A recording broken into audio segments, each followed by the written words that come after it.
চলো আজ একটা রেসিপি শেয়ার করছি। মাম্মা খেতে বসে ভীষণ জ্বালায় আমাকে, মাঝে মাঝে টিফিনের জন্য ভীষণ জ্বালাতে থাকে।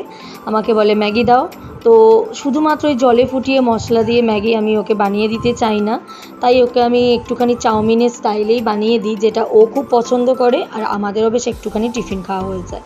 আমার তো খুব ভালো লাগে চাউমিনটার থেকে, মানে চাউমিনটাও দিই, কিন্তু কখনো কখনো আমাকে ম্যাগির জন্য বায়না করে। ম্যাগি খুব কম আমি ওকে দিই, আর যখন দিই ঠিক আমি এই প্রসেসটাতেই দিই, যেটা কিন্তু এটা বানিয়ে দিলে ওকে সবজিটাও দেওয়া হচ্ছে। এখানে আমি আলু, গাজর আর বিনস ছিল না, তাই একটু বরবটি ইউজ করেছি, ছোটো ছোটো করে কেটে ডিম দিয়েছি, পেঁয়াজ দিয়েছি। তোমরা চাইলে আরও সবজি এখানে অ্যাড করতে পারো, ফুলকপিও দেওয়া যেতে পারে, অনেক কিছু দেওয়া যেতে পারে। তো এইটা দিলে কি হয়, ম্যাগিটাও খেলো, সাথে একটু সবজিটাও চলে গেল, মানে বায়না যেটা করছিল সেই বায়নাটাও কিন্তু ওর থেমে গেল।